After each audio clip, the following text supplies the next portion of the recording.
Добрый день, дорогие друзья! Приветствую вас на канале Long Swim. Тем, кто смотрит это видео первый раз, пожалуйста, устраивайтесь поудобнее. Сегодня в нашем видео интересная тема, но по хорошей традиции сначала нужно подписаться на наш канал, нажать кнопку колокольчик, нажать кнопку поделиться, переслать это видео всем своим друзьям и знакомым. Когда вы пересылаете это видео всем своим друзьям и знакомым, ваши друзья имеют возможность в нашем видео узнать что-то интересное, полезное, которое может пригодиться в их жизни сегодня, завтра, а может быть в ближайшем будущем. Тема сегодняшнего видео — как мечты могут укреплять ваши отношения. Это видео войдет в плейлист апрель, и это первое видео, которое посвящено сфере отношения и семья. Мы сознательно очень долго рассказывали о всех сферах, кроме сферы отношения и семья. И мы начинаем это с очень хорошей темы, как укреплять отношения и как наши мечты, наши долгосрочные планы могут помочь укрепить отношения. Тем, кто о колесе жизненного баланса еще ничего не слышал, у кого нет никакой информации, я в двух словах постараюсь объяснить, что из себя представляет колесо жизненного баланса Long Swim. Колесо жизненного баланса Long Swim представляет собой круг, на котором есть 8 сфер или 8 секторов. Эти 8 сфер помогают нам визуально видеть все, что происходит в нашей насыщенной, интересной и счастливой жизни. Такое визуальное оформление помогает нам очень легко планировать планы рутинные, краткосрочные, долгосрочные. Это позволяет нам понимать, в какой из сфер вашей жизни возникают ситуации, которые требуют дополнительного внимания. Вы в своем колесе жизненного баланса можете увидеть те возможности, которые складываются в каждой сфере. И если у вас есть четкий план, чего вы хотите добиться в этой сфере в этом году, в следующем году вы этой возможностью можете легко и классно воспользоваться. И плавно переходим к сфере семья и отношения. Та ситуация, когда ваши отношения необходимо укреплять. Это частый запрос в интернете, как отношения укрепить, как из отношений перейти в семью. Мы это все по традиции рассмотрим сквозь призму колеса жизненного баланса. И давайте для начала познакомимся с состояниями. Что такое состояние в колесе жизненного баланса? Как диагностировать колесо жизненного баланса, как проанализировать колесо жизненного баланса и как заполнять колесо жизненного баланса.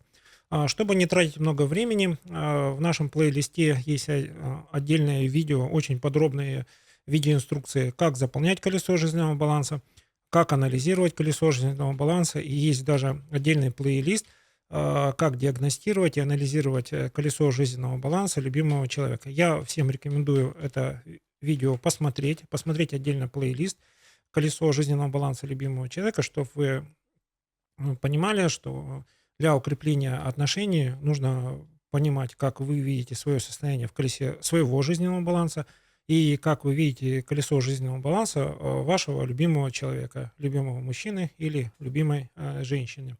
Какое преимущество дает то, что вы уже заполнили свое колесо жизненного баланса, и вы знаете, как заполнять колесо жизненного баланса вашего любимого человека. Есть два основных преимущества. Колесо жизненного баланса дает конкретику. В каждой сфере есть ваши конкретные планы, есть состояния, которые вы себя чувствуете в этой сфере. И когда вы проанализировали свое колесо жизненного баланса, вы уже приходите к своему любимому человеку уже с вашим перечнем ожиданий, что бы вы хотели сделать в ближайшем будущем для себя, и что бы вы хотели сделать с любимым человеком совместно. Ваш любимый человек, любимый мужчина, любимая женщина с вашими пожеланиями может не согласиться, но все-таки это лучше, если вы рассказываете о конкретных планах, конкретных действиях, чем о а, м, той ситуации, которая может произойти, когда вы переполнены эмоциями и никак не можете прийти к тому, что вы можете участвовать в совместном каком-то действии. Во многих теориях у психологов, у различных практиках э, укрепление отношений, оно дается в виде упражнения. Мы считаем, что отношения нуждаются в систематическом внимании, в том числе и такое направление, как укрепление отношений, оно не делает ваши отношения хуже, оно, наоборот, дает обратную связь вашему любимому человеку, что вы заинтересованы в том, чтобы искра ваших отношений не затухала, чтобы ваши чувства перерастали в более серьезные, основательные. И основное, основная цель вот именно вот этих профилактических мер — это смелое планирование долгосрочных планов в сфере семья и отношения, наличие краткосрочных планов, когда вы понимаете, чем хочет заняться ваш любимый человек, любимая женщина, любимый мужчина, и вы знаете, где вы можете поучаствовать, где вам, наоборот, необходимо совместное участие, допустим, в совместном отдыхе, совместной поездке или даже, может быть, в совместном обучении. Рутинные дела, которые присутствуют в сфере отношений семья, они чаще всего являются индикатором потенциальных ссор, недомолвков или разногласий. Ну, назовем это разногласиями. Разногласия означает то, что вы на одну и ту же ситуацию смотрите под разным углом, исходя из вашего жизненного опыта. И поэтому концептуально колесо жизненного баланса LongSwim рекомендует из рутины больше внимания уделять вашим долгосрочным планам. В рутине самое главное, нужно убрать то избыточное количество эмоций, которые и рождает вот эти вот сильные эмоциональные переживания и противоречия. Если мы смотрим это сквозь призму состояний, рутина дает нам всегда состояние 0,4. 4,8 соответствует состоянию краткосрочных целей, и состояние 8,10 — это всегда реализация долгосрочных целей. Почему так? Предоставляю аргументы. Для состояния 8-10 очень важно планирование, чтобы вы могли к той цели, к которой вы идете 2-3 года, а то и 5 и 10 лет, могли привлекать друзей, единомышленников. Вы понимаете, что в какой-то момент времени помощь друзей, единомышленников будет не лучше. Это может быть помощь родственников, это может быть помощь повзрослевших детей. Не стесняйтесь попросить помощи. В худшем случае вы получите отказ. В лучшем случае это время проведете бодро и весело, потому что люди, когда оказывают вам помощь, они действуют чаще всего в рамках их профессиональной компетенции, для них это несложно, а искреннее желание помочь вам, как человеку, с которым они разделяют жизненные принципы, дает им внутреннее ощущение, что жизнь наполнена полезными делами, потому что помощь другу — это дело благородное, и оно вызывает чувство уважения, ну, к своей жизни и к правильному выбору. Итак, в сфере отношения и семья мы рутинные дела избавляем от эмоций. Какими способами это можно делать? То есть мы среди недели количество рутинных дел сводим к минимуму. Иногда субботу-воскресенье, которые есть среди вашей рабочей недели, мы ничего не планируем из домашних дел, из рутинных дел. Думаю, что один раз в месяц каждая семья и те, кто находится в отношениях, могут этому примеру последовать. Если вы чувствуете, что 2 дня, 2 выходных вы можете провести меньше вместе, не занятые делами, можете смело отправляться в поездку. Кратковременная поездка на 1-2 дня полностью вас перезагружает, погружает в какие-то совместные эмоции. Это очень хорошо укрепляет ваши отношения.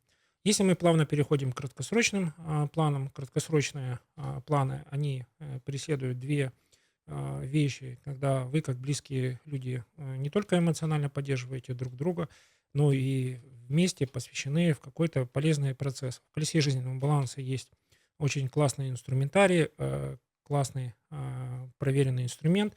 Это развитие сферы личностного роста, поэтому мы рекомендуем один раз в год совместно проходить обучение, посвященное семье, укреплению отношений, развитию отношений. Вы получите массу интересной, полезной теоретической информации. Вы можете совместно или индивидуально выбрать из предложенных упражнений и информации то, что вы хотите попробовать в первую очередь в семейной жизни. Вы можете начать совместно вести дневники, эмоции, дневники, планеры, где планируете свои действия. Выделяйте для этого время, не делайте из этих запланированных действий монотонную рутину. Вы на запланированные действия смотрите сквозь призму снижения рисков и снижения непредвиденных ситуаций. Для тех, кто находится в состоянии 0,4, чаще всего в их жизни врывается помощь своим друзьям и знакомым, несмотря на то, что это нужно или не нужно, или человек может справиться сам. Люди в состоянии 4-8, у них иногда возникает такая ситуация, когда приоритеты равнозначны, и наступает период тяжелого выбора: или это сделать в первую очередь, или это сделать во вторую очередь. Поэтому раз в квартал нужно пересматривать цели, заново назначать приоритеты. И если вы понимаете, что какая-то цель уже близка к завершению, то есть до завершения этой цели остался 1 месяц, 2 недели, лучше вот сконцентрироваться на этой цели, довести это дело до конца, испытать состояние 8-10, желательно продолжительное время, и дальше приступайте к следующей цели. Поскольку это видео находится в плейлисте апрель, и это уже второй квартал, во втором квартале мы уже, подведя итоги первого квартала, реально понимаем, что какие-то планы первого квартала остались невыполненными, то есть к плановым мероприятиям второго квартала добавляются невыполненные с первого квартала. Это может какие-то запланированные совместные дела в сфере семья и отношения, допустим, совместный отдых, какое-то посещение культурных мероприятий. Самый главный совет: не вносите в невыполненные планы большое количество эмоций. Ничего такого непредвиденного, страшного не произойдет из-за того, что вы концерт посетите не в первом квартале, а посетите во втором квартале. Ничего страшного не произойдет, если ваша поездка сдвинулась на 1 неделю, на 2 или на месяц. Самое главное, вы дорожите тем, что между вами остаются, укрепляются ваши сокровенные состояния, ради которых вы вот пришли к тому, что вам нужно съехаться, образовать семью или просто побыть в отношениях. Плавно переходим к мечтам. Мечта — это та часть сокровенного, которая есть у каждого человека. Сначала своей мечтой нужно поделиться на страницах дневника, там постараться все структурировать, пускай это будет размыто, неопределенно, пускай переполнено эмоциями, но это такой вот первый шаг, когда вы о своей мечте можете там немного заявить самому себе. Второй шаг: вы о этой мечте можете рассказать своему любимому человеку, супругу, супруге, любимой женщине, любимому мужчине. Важно понимать, что те эмоции, которые вы пережили, заполняя это все в дневнике, планере или еженедельнике, эти же эмоции были переданы вашему близкому человеку. Может возникнуть такая ситуация, что ваша мечта окажется неосуществимой, она требует больше денег, но сам факт того, что вы поделились сокровенным со своим близким человеком, это уже ваш шаг к тому, что ваши отношения укрепляются. Вы можете эту ситуацию обсуждать, не бояться того, что это будет воспринято в штыки или неправильно. Вы должны понимать, что у вас близкий человек будет на одной волне с вами, и, скорее всего, вы к этой мечте можете идти вдвоем. Что делать, если ваш близкий человек не поддерживает вашу мечту, относится к ней с непониманием? Давайте рассмотрим это на примере колеса жизненного баланса. Если ваш близкий человек не разделяет вашу мечту, вместе с ним постарайтесь пройти по его колесу жизненного баланса. Если вы пройдетесь по колесу жизненного баланса, вы поймете, что у него либо очень много планов на краткосрочные достижения. То есть есть планы, человек больше планирует рутины и краткосрочных достижений. И исходя из того, что все время распланировано, мечтам просто не хватает физического участия этого человека. Здесь же всегда дополняется принцип «я сам все сделаю», «я сама все это сделаю». Это опять больше фокус на краткосрочных достижениях, это опять больше фокус на рутине, потому что именно в рутине кроется реализация принципа «я сама все сделаю, я сам это все сделаю». Долгосрочные цели, они требуют того, что необходимо привлекать подрядчиков, других людей к достижению цели. И принцип «я сама» здесь ну, как бы не самый эффективный именно в долгосрочных целях. Поэтому, когда мы фокусируемся на долгосрочных целях в сфере семья и отношения, мы потихонечку отходим от принципа «я сама это сделаю, я сам это сделаю», что является тоже уже хорошим фактором. Когда вы переходите к тому, что концентрируетесь именно на долгосрочных целях и на краткосрочных целях, вы начинаете понимать, что э, противоречивая задача, в которой застрял ваш любимый человек, это невозможность определить приоритеты или приоритеты настолько не спланированы, неправильно рассчитано время, неправильно рассчитан ресурс, потому что в предыдущих видео я уже говорил, что ввиду того, что в нашем колесе жизненного баланса всего есть 8 сфер, и в каждой сфере примерно существует 2-3 значимые для вас цели на этот год, у вас год получается 24-30 целей, которые вы можете достигать, не тратя более 30% собственного времени и запланированных ресурсов. Таким образом, в течение года у вас получается в месяц нужно достигать 2-3 цели, ну, в зависимости от того, какое время года присутствует. И когда вы в 2-3 цели среди месяца добавляете еще одну какую-то долгосрочную цель, которая укрепляет ваши отношения, это не переведет к краху ваших уже давно поставленных планов. Это не ломает распорядок сегодняшнего дня, завтрашнего дня или распорядок этой недели. Просто нужно понимать, что достаточно свободного времени есть и именно для целей, которые преследуют вашу мечту, в хорошем понимании этого слова.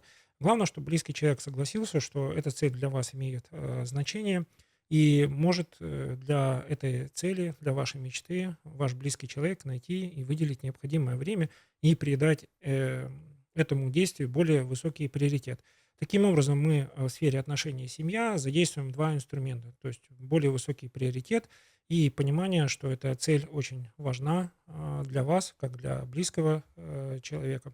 Потому что в отношениях все проверяется через следующий критерий.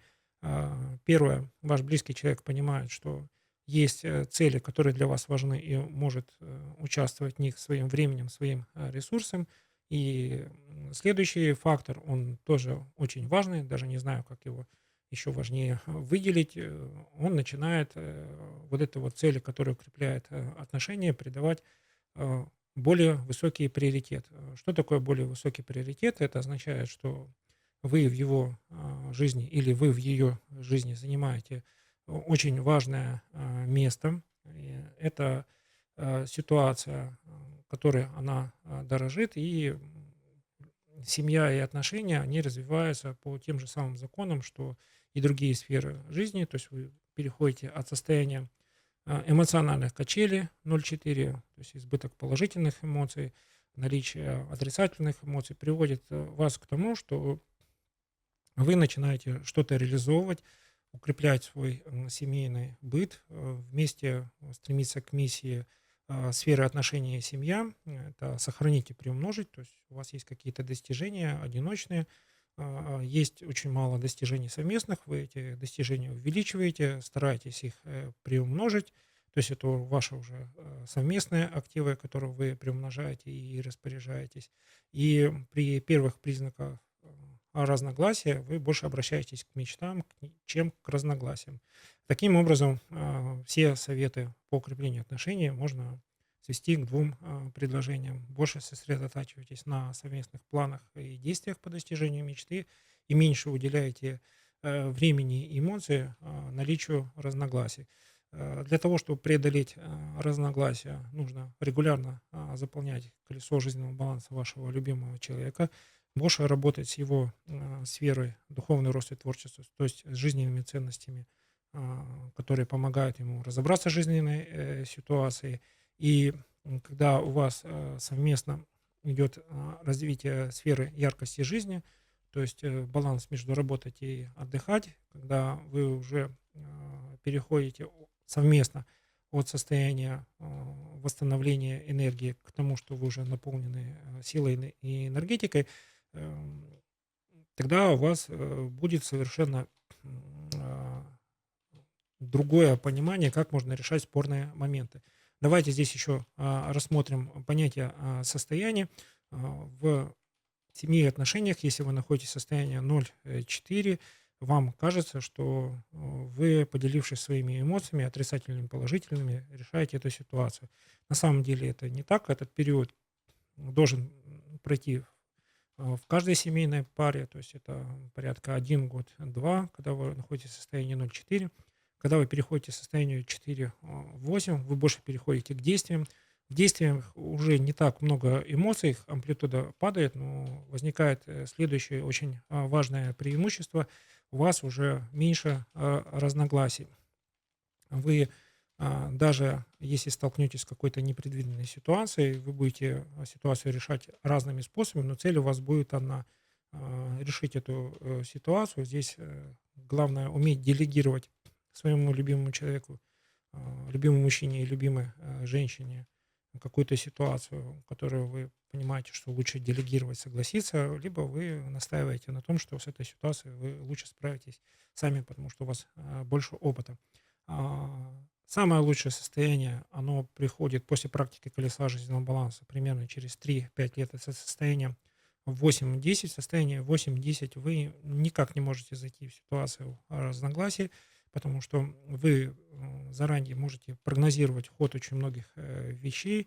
Вы можете больше сконцентрироваться на делах, которые дают пользу не только вам, но и окружающим. В состоянии 8-10 вы способны объединить вокруг себя и малознакомых людей, и знакомых людей. И если вы в семейных отношениях находитесь оба в состоянии 8-10, вы гордитесь, что вы большую часть жизни прожили совместно, потому что вы наполняете себя и окружающих вот этой вот энергией восстанавливающей, энергией 8-10. Если вы оба находитесь в состоянии 4-8, у вас наступает стадия зрелой любви, вы в отношениях видите ценность, несмотря на то, что вы прошли через ситуацию многих разногласий, но эта ситуация разногласий вас больше объединяет, чем демотивирует. Итак, подводим тему сегодняшнего видео «Как мечты помогают укреплять ваши отношения». Это первое видео, которое посвящено укреплению отношений. В дальнейшем мы выпустим отдельный плейлист, который будет посвящен инструментариям укрепления отношений, в которых будет разобраны различные практические ситуации, которые существуют в семейных отношениях. Наша задача, чтобы вы понимали, что вы можете из своей жизненной практики нам в комментариях написать, какие инструменты помогают вам лично сейчас справиться с укреплением семейных отношений. Вы можете написать тех авторов, те книги, тех экспертов, которые помогли вам выстроить хорошие семейные отношения. Вы можете рассказать о своей истории успеха. Пожалуйста, приглашаю всех к диалогу под этим видео в комментариях. Мы считаем, что когда вы делитесь своим полезным опытом, вы больше переходите к состоянию 8-10, то есть вы развиваете эту ситуацию, потому что в концепции колеса жизненного баланса Long Swim мы не ограничиваем количество инструментариев, которые вы можете применять в своей практической деятельности. Наша задача рассказать о том, что миссия колеса жизненного баланса Long Swim, стремление к профессиональному личному долголетию — это хорошая цель, которая может объединять людей, потому что если мы будем жить более 100, более 200 лет, мы можем сделать в этой жизни, на этой земле большее количество полезных дел. Всем, кто смотрел это видео, всем желаю хорошего дня, прекрасного настроения. Подписывайтесь на наш канал, нажимайте кнопку «Поделиться». В вашей жизни все получится. Я в вас верю.